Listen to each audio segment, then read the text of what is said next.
I'm Maria Menounos, and you're tuned in to AfterBuzz TV, the ESPN of TV talk. Now, let the buzz begin.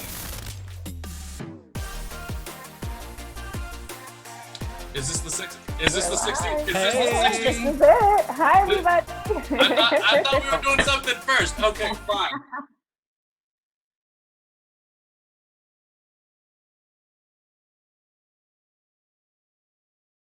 Okay, that's. Come on, Ronnie, thumbs up. Oh.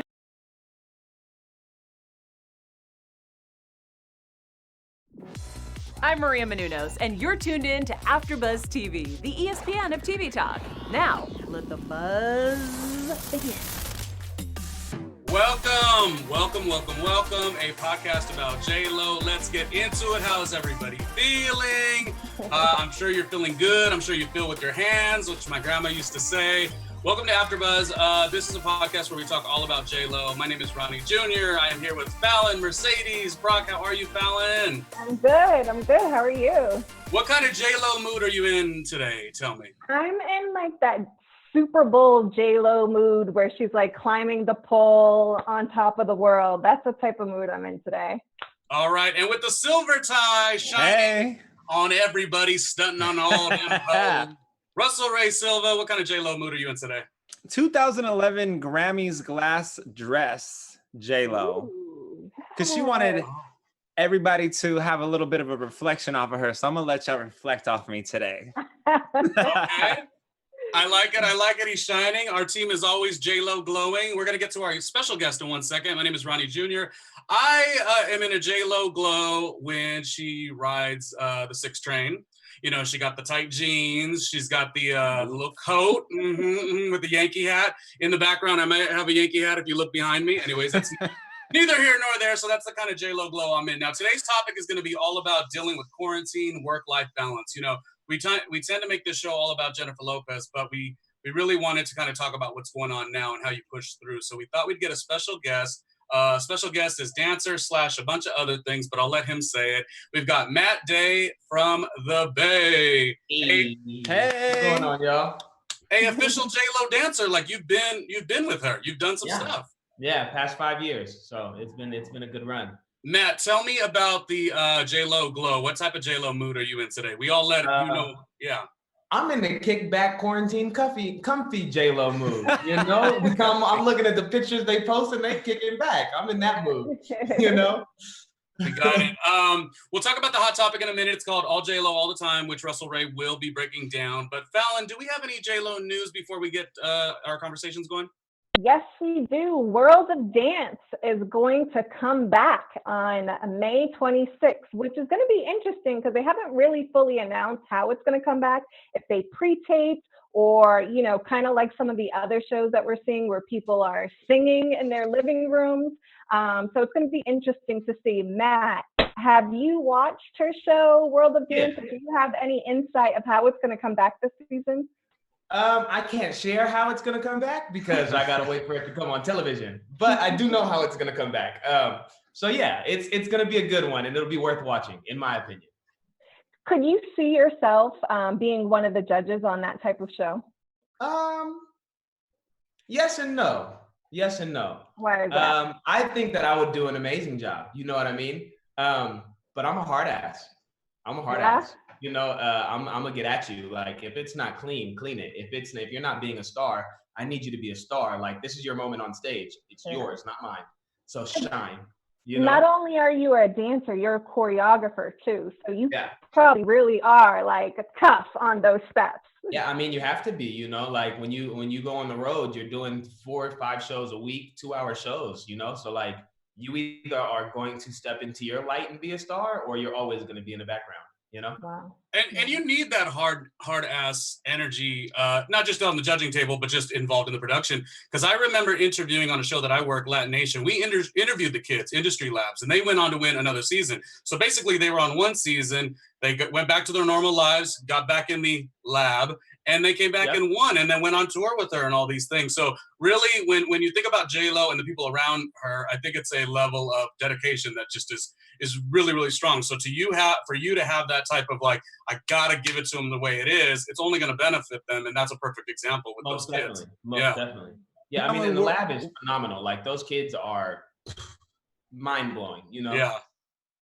Now, when World of Dance is being filmed, is there a higher pressure on you guys as dancers to get your choreography down with Jennifer faster than on a regular occasion where maybe you can run through it multiple times? Or is she always on a tight schedule that it's usually about the same?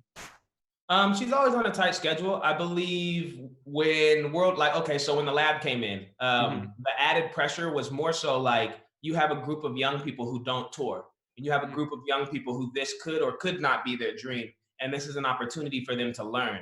Do you show up and just come to work like you're with your friends, or do you show up and you be an actual role model for who is going to be stepping on these stages next?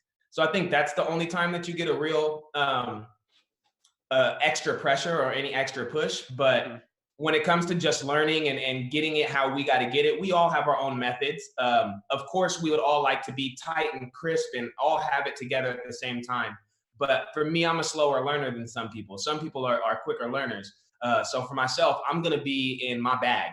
You know what I mean? Like, this is how I learn. This is my process. We've been together 5 years. So as long as you know and respect my process, and I pull up when you need me to pull up, there's a respect in the workplace, you know? What was the pressure like, saying now that you've been with her 5 years, what was the pressure like when you first had to do a lift for her? How did you feel at the fact that you were going to be lifting her up and there's this possibility of you guys not technically being in sync all together at this first time? What was that pressure like? Let's go. This is what I do, bro. This is what I do. Like, you got a lot of responsibility in your hands right there. Hey, let's go. I'm him. Listen, I'm him. You know, like the way I look at it, some dancers, they build themselves to be the great technical dancer. Some dancers, they build themselves to be the hot guy. Some dancers, they build themselves to be the emotional dancer for the ballad song. For me, I build myself to be the one that picks you up and you good. You know, like, I don't want you to ever worry. Like, even if we stumble, we're not gonna fall. I guarantee you that. You know, I'd rather get hurt than let you hit the ground. So it's one of those situations where you put yourself in the position to be the winner and you're gonna win, you know? I love it. I love it. She also was in the news for being People Espanol, 50 most beautiful people this year in 2020. So again, at over 50 years old now, she is still coming in strong with her beauty. I love that. And last but not least, this is the 15-year anniversary of her movie Monster-in-Law with Jane Fonda. One of her classics. I love it so much. So yeah, she has a lot going on right now. Does that wrap us up, Fallon, with our, you're giving us Linda Lopez with the news report. I like it. I'd be cool with being her sister. I like it. Yeah, we'll cast you in the next movie for sure. So right now I'm going to toss it to Russell Ray. We're going to get into this week's hot topic. Our hot topic is called All JLo All the Time. With that silver tie, Russell, what you got for us? Hey, so all this week we're talking about the healthy balance between quarantine. We're several weeks in at this point. One thing that I've noticed that Jen and A-Rod have been doing is, although she has her own gym inside of her home, she gets out, because such a big space like that can also feel very confined because we've been inside so long. So her and A-Rod have been going out on bike rides and going on outdoor workouts and working out with each other and being each other's support at that point, in that aspect. But what are you guys doing to create this healthy lifestyle like she is? Because we all know, you know, Ronnie, you're almost in the same situation I am. Your house is packed. My house is packed. We don't necessarily have this big space, but it's really coming down to, it's no matter how big your space is, you still feel confined because we're locked down until further notice. I think for me, one thing I'm doing is using the motivation from the people that make me happy, right? So coming to do this podcast with JLo, about JLo every single week, is exciting because I know Fallon has the same mindset, Russell Ray has the same mindset, Matt, you have the same mindset, and that little motivation will take me on days that I'm falling off right back. I mean, the last couple of days I texted you guys, you know, I'm up and trying to exercise. You know, that's been something that's been a bit of a challenge as I'm pushing 40 years old, but like, it still feels really good. So I think why we gas up JLo so much, and Matt, you could probably speak to personal accounts, is because she does indirectly motivate you. And I know there was a bit of controversy with her going to the gym, but you know what? I mean, she's doing something for her health that boosts the immune system, and it's also a bit motivational as far as other people seeing, you know, maybe you don't have to watch every single Netflix show you've ever, you know, wanted to. Maybe you could take physicality into your own hands and be the best person. So that's been a way that I maneuver. And I'm not even in my home, you know, my place is in Brooklyn and I'm in Los Angeles at the moment. So I want to cry every day, but moments like this and us being vulnerable, I think is really important. Yeah. Matt, how are you staying? Yeah, motivated. For myself, it's interesting. I think that society's in a weird place where, like, as soon as we're told that we have to disconnect, everybody has a problem with life. But then when you're in a place where you have to be connected, everybody says, oh, I just want to break. So it's like, you can never win, you know? There's always going to be somebody unhappy. There's always going to be somebody who doesn't feel like this is the way the world needs to work. In reality, this is just a beautiful time for each of us to get to know ourselves, a beautiful time for each of us to dive into childhood dreams that we never thought about, dive into old ideas that we never thought about. Grab a sketch pad and draw stick figures. It doesn't have to be good. It's for you. You know, this is time for you. It's not about coming out and being the next big billionaire. It's just about coming out and being a sane, complete, whole human being. So for myself, it's just enjoying solitude, enjoying not needing to be connected to so many people. When you stand on stage and you give energy to hundreds and hundreds of people all the time, you're giving, and very rarely do you receive back. I receive from the audience, but in my downtime, I don't receive back. I'm just in my life grinding just like the rest of us. So this is a time where I get to receive my own energy. I get to receive my own love. I get to feel what I feel, you know? Oh, I love that. And I receive that and feel that because, you know, a lot of people have been kind of getting into a bad space being at home because they don't know how to be alone with themselves. And I feel, honestly, I feel like I'm blossoming. Like this is the first time in over a year where I can focus in on my health, on my, you know, mental peace, on businesses that I've never been able to pursue. Now I'm putting more energy into that, into the things that I really want to do and really want to be because I have that time. So I'm actually enjoying quarantine and being in Atlanta, Georgia right now. You know, we're opening back up. And a part of me is like, I kind of like this normal. I hope we don't go back to the original normal. I hope this is kind of a new normal for me. Yeah, and I think we got it confused a little bit. We talk about working hard, but I think we talk about working hard more than we actually do.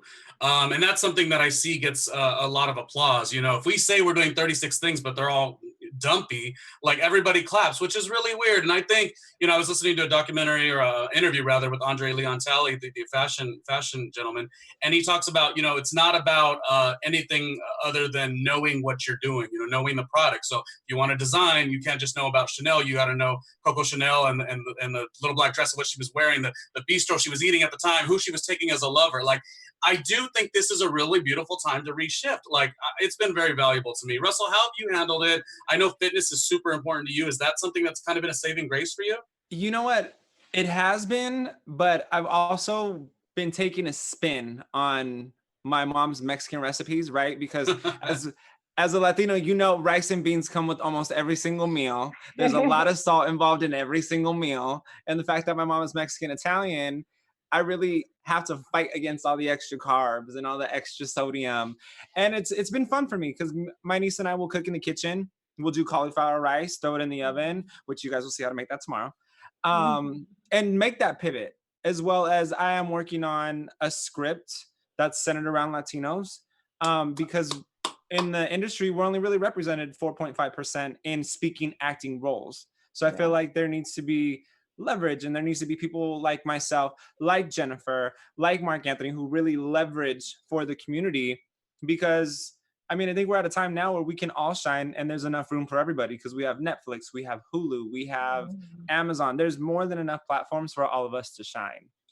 And I've been a little privileged to hear a little bit of what Russell was talking about as far as what he's conjuring up, and it is fantastic. And I like this time, you guys, because I think maybe 5 years ago, the sentence that Russell just said applied a little bit differently, where it was almost like a Latino show. You'd go watch it because you almost had to support it or wanted to support it. But now the shows are becoming so fantastic. Like, that's the least character arc of the entire thing. I'm watching a show called Baker and the Beauty right now. It's on ABC Monday nights. It's the cutest show ever, and I, in my mind, forget it's a show. It's a very Latinx show. Like it doesn't even connect to me in that way. It's just a fantastic show. So I do like where we're going. Matt, when we talk about the world of acting, we know dancing is your bag, but we got to get a little bit of an acting bag as well. Get all the checks. What is it that draws you to acting? What have you done, and/or what do you want to do? I've just done some short film work with buddies. You know, I haven't done anything major yet, which I'm excited to do. And I just want to go out and I want to see how the world perceives me as a character. You know, it's not so much about, oh, I want to be James Bond, or oh, I want to be this, or oh, I want to be that. I more so want to go out and see. I think that light-skinned people, I'm black and white, and I think that light-skinned people get put into a very specific genre of human being. It's always got to be, let me be hot. You know?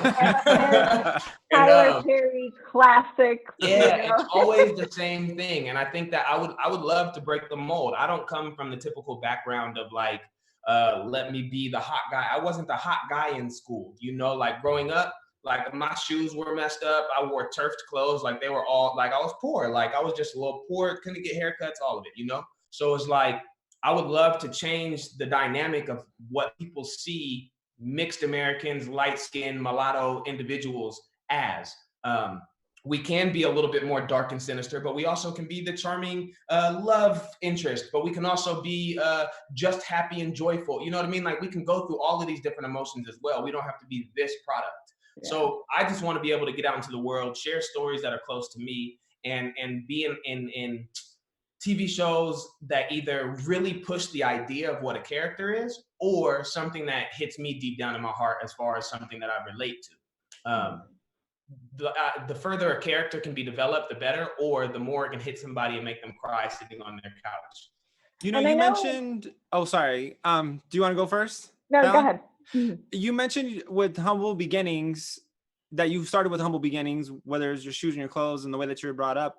How did you find, or what was that moment, defining moment that you found the passion to just push through? Was there anybody that supported you, or was it more or less you fighting back due to your situation to get to the point to where you're at now? It's funny. I got a buddy named Antoine, and we were talking the other day, and he's a dancer as well. And I was telling him, and I've told him for years that I don't have the same love for dance that he has for dance. Dancers have this like, they love movement. Oh my God, movement is amazing. Look how cool this move is. I've never had that. Dance was kind of my bite down. I played football growing up, and then when I realized, homie, you're not going to the NFL, I was like, I got to figure out something else. Dance was something that, number one, girls liked. Number two, it kept me out of the streets, because you either had a talent that you did that made you cool, or you sold dope, or you did something that was illegal. That's just how I grew up. So it's like dance was something that kept me out the streets and kept me on a positive route. So I bit down on it and I ran. And when I got to LA, I came here with like the death row mentality. Like, if you're not going to give me the job, I'm going to take it, you know?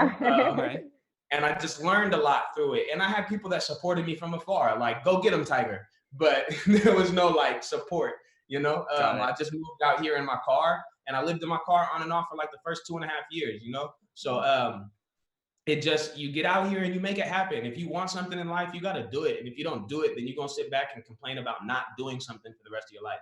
So it's really just go for it. So how did you get out of your, oh, I'm sorry, Fallon. I follow questions with the same one. How did you get out of your head while you were living in and out of your vehicle? And how did you get through that moment? What did you use to power through with dance? And how did you, isolate yourself from those maybe lonely moments that could occur with something like that? Because there are people out here that watch this who are going through the same thing that you went through years ago that they're going through now. What would be your advice to them? Is it lonely? You know what I mean? Like, you have an opportunity to go out and make all new friends. You have an opportunity to go out and make all new connections. If you're lonely, it's because you miss what you left. You left for a reason. So stop looking back and start looking forward.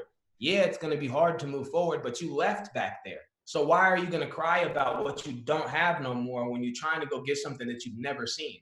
You know, like, look for what you've never seen instead of looking for what you used to have. The only way you're going to get sad is if you want to get back to what you had, you know? So for me, it was like, okay, that was my life, but what is my life going to be? How can I create it? What can I do? What pieces of the puzzle do I want to put together? Who have I never been that I want to be? Do I want to dye my hair? Do I want to get an earring? Do I want to get a nose ring? F it, why not? Let me see. Do I want to? You know? Do I want to have a hoe phase? I mean, it's all about. You know, like, you know, why not? It's just exploring self. You know, like if you're lonely, it's because you're not exploring self. You got enough of you to make yourself whole. We just choose to look for other people to make us whole. So I think that when you're lonely, you got to just dive into yourself and say, let me explore different parts of me and figure out who I am that I've never seen. I like that a lot. You danced for so many people, not just JLo, but what was the one moment for you where you were like, wow, I made it? You know, coming from living in your car to dancing on, you know, the stage at the Grammys or Super Bowl, but everybody has a different aspect of, okay, this is success. When was that moment for you? I have three. The first time I did Wembley Stadium with will.i.am, and Wembley Stadium's in London. Oh my God, it's amazing. It's a crazy energy. That was the first time I had ever been in front of a crowd that big. The second one was Kendrick Lamar and Beyonce's BET award show. Yeah. Because it's Beyonce, you know what I mean? Like as a young African American, you know, Beyonce is an important person to our culture. And then the duet that me and JLo did on tour. I think that that's another moment because it's just me and her, and it's like I gotta hold down this whole stage with you. All right, let's go. You know. So I think those three moments are like moments that I can remember. Like, okay, you're doing it. You're doing something major.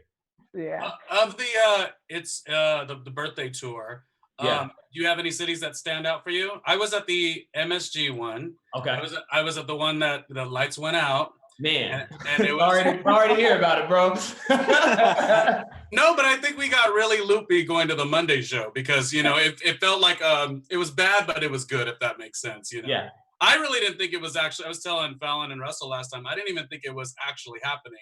Like I thought the show was gonna have like Cardi B coming out from the middle of the arena.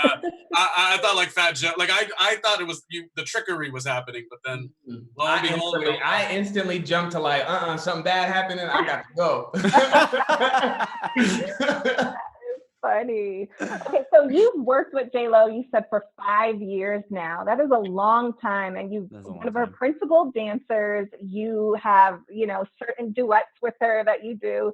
Is there anything that you can tell us that you've like really learned from her work ethic to her personality, or anything that you want to tell us that you've learned from her?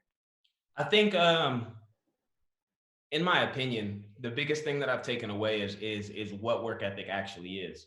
I think that, like you said earlier, about people working hard but not really working hard. Work ethic isn't in the idea of I gotta get to the grind and I gotta stay up late. Work ethic is like knowing what your strengths are, going towards those, and putting everything into it. And even when you're wrong, fighting for what you believe in and accepting other people's perspective.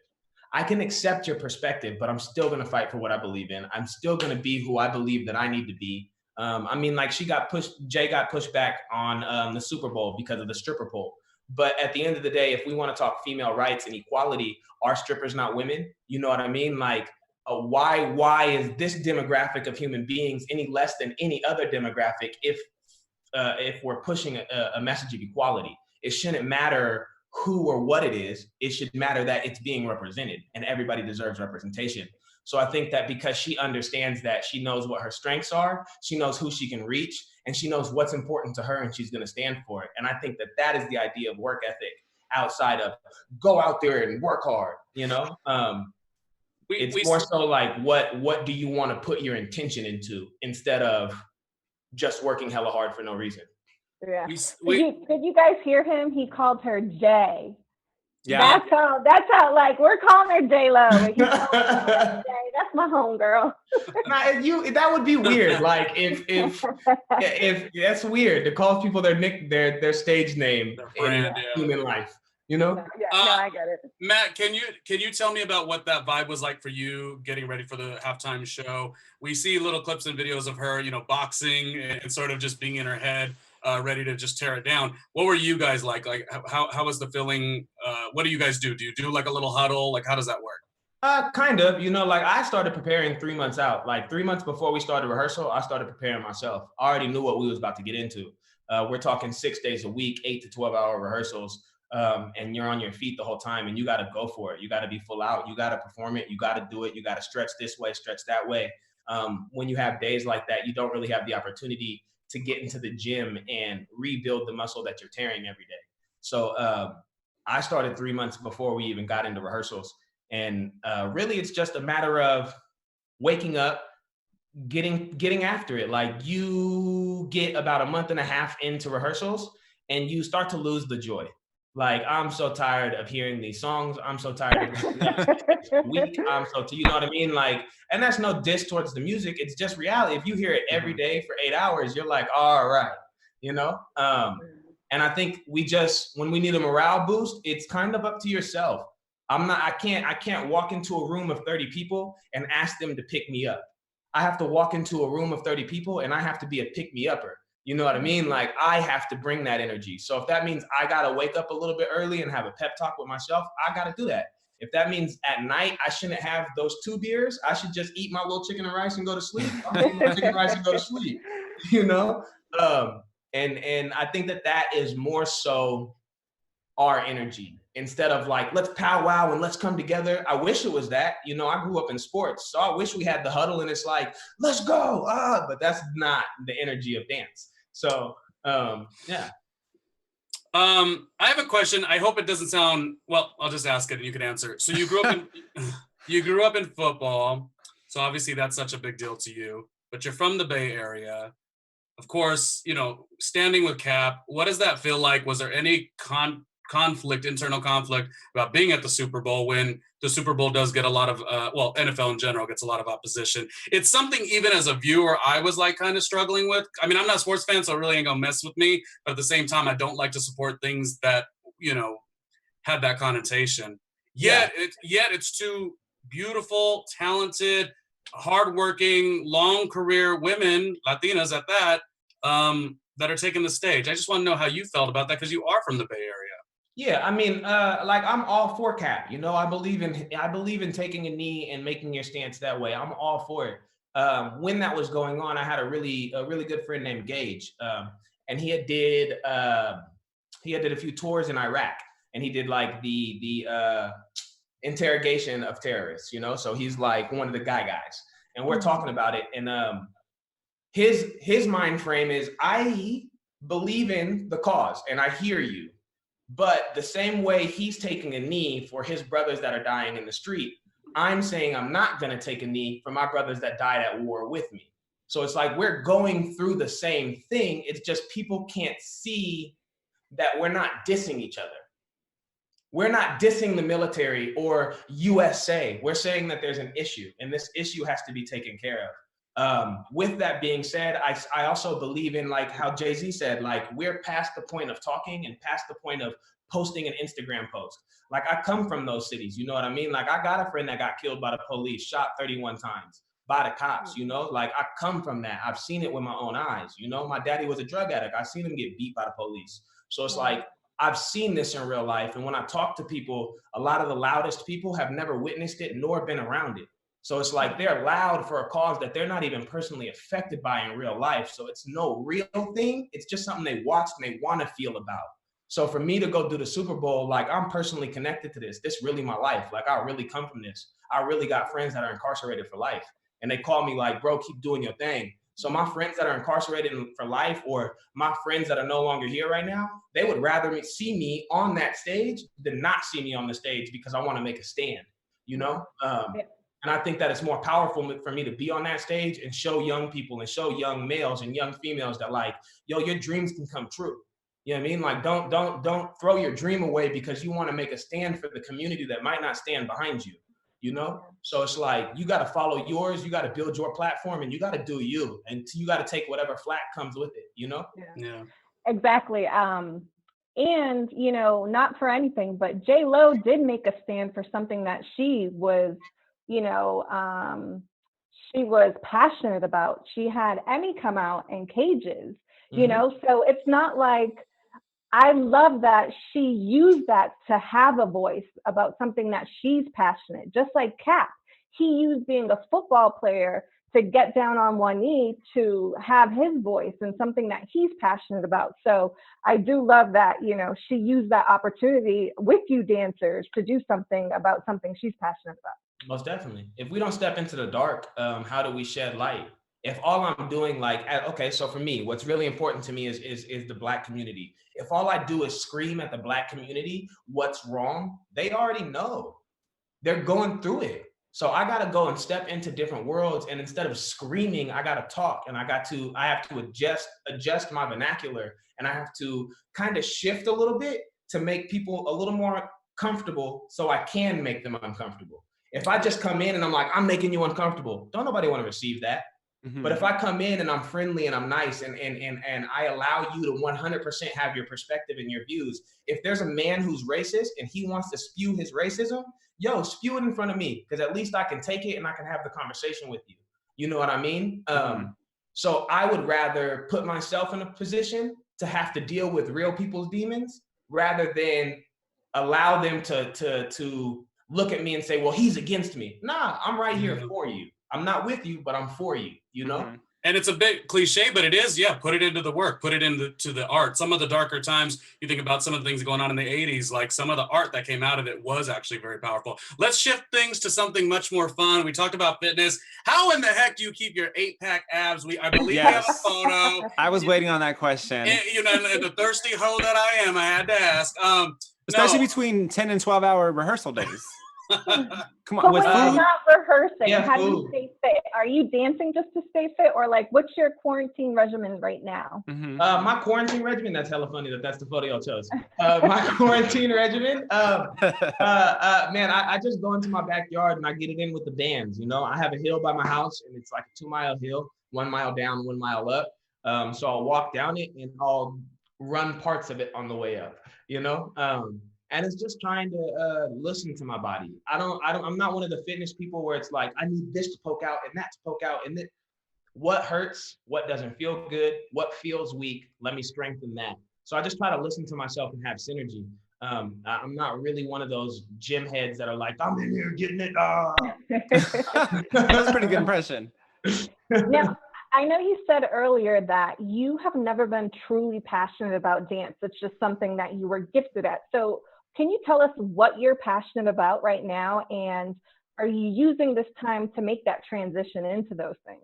Yeah, most definitely. I am passionate about creating bridges between individuals. And I think the best way to do so is through art. So I've been writing scripts as far as TV shows goes and short films go, just telling stories, you know? I think that I watched my brother is gay and my dad is like, went to the war. I love to eat steak, drink beer. Yeah.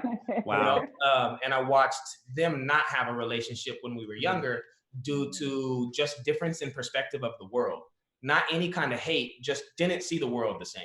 And I think that with art, we can put elements of art together to give a TV show or a movie that a father who doesn't understand anything artistic can still sit and watch it with his son that loves makeup and loves dance and loves ballet and loves musicals. And we can marry these things and build bridges between people and create conversation.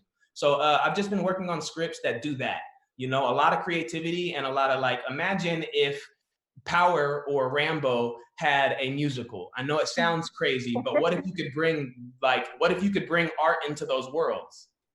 What if you could bring art into those worlds and you give people something that they can sit down, discuss, talk about, and enjoy? High fashion, makeup, a little bit of killing, a little bit of this, a deep story that gets you in your heart. You know what I mean? Like, what if? Why not? So well, that's like what I've been working on. It's like we said earlier about like how the Latinx stories back in the day used to be, that was the focal point. And now it's still very much part of the story, but like you don't even go to the show specifically for that. That's just who the characters are. And you peel back all the layers. So I think that bit of connection with the father and his views and very much a gay son and what's going on now, I think there's a great story. I'd watch. So but how important, what you just said, you have a father and a brother that are completely from two different perspectives, which allowed you to have more of an open perspective. I mean, would you say that allowed you to have more of an open perspective? Oh, most definitely. And because I feel a lot of our world that aren't able to experience both sides, so they only see one side. So I agree. I think it's funny because like in my 20s, I grew up. I grew up prior to 22 in the Bay Area, and it was all very male dominated in like the scenes that I would be around. Then I moved to LA, and I'm now a professional dancer. So I'm now around nothing, and I work with pop artists. So now I'm around nothing but women, and I'm around homosexual men. So it's like I have to adjust. I don't get to come in and say, this is how the world is. I have to walk in and I have to say, now I'm in a world that I don't know. I'm in a world that I am not a part of. I'm in a world that has different rules, different terminology, and I can offend people just by being myself on accident. So it's my job to educate myself, not their job to educate me, you know? yeah. And I think that's really what it is. Great mindset you have. All right, I love that. I absolutely love it. I mean, my brother doesn't know what to educate me on. I can only say, what do I not understand? You know, and then I can ask my brother or I can ask my friends. And I don't know, I got gay buddies that like hit on me. Are they hitting on me? No, that's just our way of communication. They just tell you they just tell you they want to see your 8-pack. I mean, what we gonna do? And should I be offended? You know, no, you shouldn't. Is that like, you know what I mean? Like, should I be so toxic that I can't receive that? Yeah. You know? Yeah. Do you have any last perspective? That is good, and I want to see it in the work too with the script that you're working on. I mean, shoot, between what you got going and Russell's stuff too. I mean, there's some great things going on here. Last bit of takeaway, Matt, for just anyone with the struggle of that work balance, you know, being in the quarantine. One of the things I tell myself is, yes, while I want to get 150,000 things done, it's okay if I don't, because Fallon and I were actually talking about this. Like, we have to put sleep first. We have to put like personal communication first. We have to put, you know, stopping to go watch some television or an old classic movie or something like that. Like, it doesn't always have to be, I walk out of quarantine as a different person. You're the same person, you just got to grow. What's something that you would want to motivate some of the people watching and listening to our podcast? If it feels like work, then it isn't working, you know? Of course, you're not going to enjoy every moment. And I mean, as far as like writing, you have to get into the practice of writing. So when you first start out, it feels like work, I guess, but it's really just you creating a new habit, a new dedication. So instead of saying, oh, I got to go work at this, say I'm building integrity in a space that I don't have yet, you know? So build that integrity, and then you'll be able to enjoy the work you're doing. But if it feels like work and you're not enjoying it and you're losing sleep and you're not gaining any kind of reward from it, then it isn't working for you and you shouldn't do it. You should put it down and you should pick something else up. Rounding out the conversation, Fallon, Russell, if you guys have any other questions, let that be known real quick. First, I just want to ask you one last thing. Actor-wise, actor influence, who is that actor, I guess it could be an actress as well, that you would love to see yourself in a dream role with, you know, playing opposite of, playing a family member of, who really inspires you in that way? Because acting does seem like something you really want to take on even further than you're already doing. Man, Will Smith, Idris, Michael B. Jordan, Denzel Washington, you know, yeah, those would be the ones that I look. And Shia LaBeouf, I would love to work with Shia LaBeouf. I think he's a brilliant man. I would love to work with him. Yeah. Jim Carrey, yeah. Putting it in the universe. All right, Fallon, do you have any last questions here or comments? No, but I just want to say, you know, it's a shame because you are such a great dancer. Like, I still would love to see you continue to dance, maybe in your movies that you direct. I'll never forget you danced, I think her name is Michelle on Instagram. Yeah. You guys put together this dance. I think it was the Rihanna one near the beach. Oh, the Rihanna one. Yes. Yeah. You guys literally were telling a story through dance, like her passion, your passion. Like, I loved it. Like, if you could bridge your dance with your directing, with your acting, that would be amazing. And you know, that's the goal. That when I say bridge the worlds, that's the goal. I've been gifted the opportunity to spend my 20s in a very artistic world that I feel like a lot of straight men don't get to see. And I get to now bring that to my straight friends and be like, yo, watch this. And honestly, they're like, you know, they out doing their whole life. And when I show them something artistic, they're like, yo, this is fly. So it's like, if they like it, then I can go ahead and bridge the world and we can run, you know, and people can have better conversation. Yep. Yeah. I appreciate you coming on with us today and being so vulnerable and giving so much perspective to all of our viewers. With your next projects coming up, where can everybody find you and where can they get sneak peeks of your projects or see what you're working on? Right now, follow me on Instagram at mattday_from_the bay. TikTok at the same is the same. We are in quarantine, so we can't really shoot anything. I'm already in talks with like my camera people to figure out how we can change some of these scripts and make it social distancing within the script so we can shoot it and put it out. So hopefully within the next few months, we'll be having content that'll be rolling out. Now, what's your OnlyFans account? Let us know. Man, you know, the only fans I got are on Instagram. So you feel me? Way to pivot. Dance videos. Any last thoughts for anyone? I guess that's it. I'm Ronnie Jr. I apologize for Ronnie. He's usually not like this. Hey, we all good. I was on bad behavior. It's banter. It's banter. All right, Russell Ray, where can we find you? And Fallon, and then we're out of here. You can find me on Instagram at Russell Ray Silva, also giving you new perspective on your mom's favorite Mexican recipes and how to make them healthy. There's a book. There's a book called Healthy Latin Eating. Angie Martinez, the radio personality. Love her. Chef Angelo Sosa. I interviewed them years ago when that book came out. It's called Healthy Latin Eating. I just think it's great because that's sort of what you're working on too. So yeah. Fallon? You guys can find me at Fit with Fallon on Instagram or fitwithfallon.com. YouTube channels, randomlyronniejr.com. Thank you very much, Matt Day.